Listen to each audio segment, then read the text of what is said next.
এতিয়া মই শেষৰ দুটা সাধাৰণ ভুললৈ আহো যি মই অন্তৰ্ভুক্ত কৰিছো আৰু আমি কঠিনটোৰে আৰম্ভ কৰিম এইটো হৈছে PHP হেডাৰ আৰু আমি এটা স্থানলৈ গতি কৰা হেডাৰ ফাংচন ব্যৱহাৰ কৰিছো আৰু ইয়াত মই কিছু HTML কোড পাইছো এইটো এটা হেডাৰ টেগ মই কৈছো ওয়েলকাম আৰু আমাৰ গটো ভেৰিয়েবলটো হৈছে google.com যদি গটোটো উপলব্ধ হয় যি বৰ্তমান আছে আমি পৃষ্ঠাটো এটা URL google.com লৈ ৰিডাইৰেক্ট কৰিম এতিয়া ই এটা ভুল দিব আৰু ভুলটো হৈছে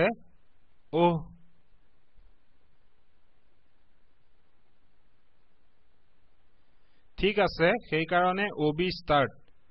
আহক ইয়াৰ পৰা পৰিত্ৰাণ পাওঁ সেইটো তাত থকা উচিত নাছিল সেই কোড হৈছে ভুল ঠিক কৰাৰ কাৰণে দুঃখিত গতিকে আমি PHP হেডাৰলৈ যাম আৰু আমি ওয়েলকাম আমাৰ HTML কোড পাইছো তাৰ পাছত এটা সাৱধানী বাৰ্তা cannot modify header information headers already sent by আৰু এই সকলো ঠিক আছে গতিকে আমাৰ হেডাৰ্স ইতিমধ্যে পঠোৱা হৈছে এটো হৈছে খালি সংখ্যা যি কি নহওক 1 2 3 গতিকে যদি ই PHP header.php:3 দৰে এটা ভুল দিয়ে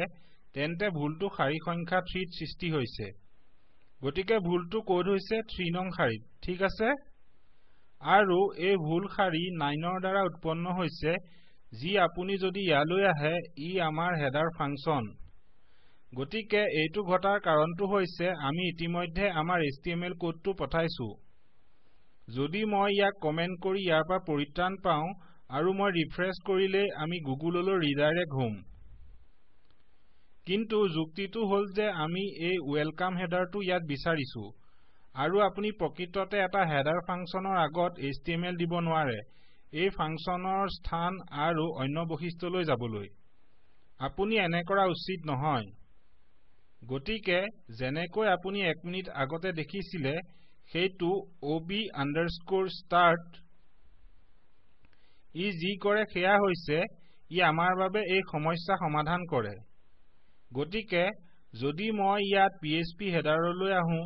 আৰু ই কাম কৰে যদিও মই মোৰ HTML কোডটো ইয়াত একো হোৱা পাইছো মোৰ হেডাৰটোৰ আগতে গতিকে ইয়াৰ অবিহনে আমি এটা ভুল পাইছো আৰু ইয়াৰ সৈতে আমাৰ হেডাৰে ঠিকে কাম কৰে ঠিক আছে প্ৰাথমিক নিয়ম সত্বেও ইয়াত হেডাৰৰ আগত HTML আউটপুট হ'ব নোৱাৰে এতিয়া সেইটো বৰ পৰিস্ফুট হ'ব এতিয়া শেষৰটো অতিশয় সৰল মই ইয়াক ব্যাখ্যা কৰাৰ কোনো প্ৰয়োজন নাই কিন্তু তথাপিও ই idon'texist.php নামৰ এটা ফাইল অন্তৰ্ভুক্ত কৰে আনকি যিটো উপলব্ধ নহয় গতিকে আহক চাওঁ এইটো কোড missing.php নো এটো নহয় open.php ঠিক আছে গতিকে include idon'texist.php এ ষ্ট্ৰীমটো খুলিব নোৱাৰিলে ইয়াত তেনে নামৰ কোনো ফাইল বা ডাইৰেক্টৰী নাই আমাৰ ফাইল নেম আৰু ডাইৰেক্টৰী শাৰী 3 ত আছে গতিকে আহক শাৰী 3 লৈ আহো আৰু সেইটোৱে হৈছে এই ফাইলটোত একমাত্ৰ উল্লেখযোগ্য কোডৰ শাৰী ইয়াত আমাৰ আন এটা সাৱধানী বাৰ্তা আছে সমাবেশৰ কাৰণে idon'texist.php খুলিবলৈ অসমৰ্থ আৰু এই সকলো গতিকে আমি দুটা ভুল পালো ই অলপ অশুৱনি হয় যেতিয়া আপোনাৰ এটা পৃষ্ঠা থাকে যি এটা হেডাৰ ফাইল অন্তৰ্ভুক্ত কৰে তেতিয়া এইবোৰ দেখিবলৈ বৰ শুৱনি নহয় মই ক'ব খোজো আপুনি আগতে সম্ভৱতঃ এটা ওয়েবসাইটলৈ গৈছে আৰু আপুনি এইটো একেবাৰে ওপৰত দেখিছে আকৰ্ষণীয় কৰা দৰকাৰ গতিকে আপুনি ইয়াৰ আগত এটা চিহ্ন দিব পাৰে ৰিফ্ৰেছ সি আৰু ভুল নেদেখাব কিন্তু ই সত্যটো উপেক্ষা নকৰে যে ফাইলটো উপলব্ধ নহয় গতিকে উপলব্ধ নোহোৱা ফাইলটোৰ বিষয়বস্তুটো অন্তৰ্ভুক্ত নহব কিন্তু হয় উচিতভাৱে ইয়ালৈ চাই প্ৰকৃততে ই অধিক স্বব্যাখ্যাত মই ইয়াক যিকোনো প্ৰকাৰে ব্যাখ্যা কৰিম গতিকে আমি ভুলৰ এটা সৰু সম্ভাৰ পালো যিবোৰ আপুনি PHPত প্ৰগ্ৰামিং কৰোতে পাই থাকিব যদি আপুনি তাত অন্য কিবা ভুল পায়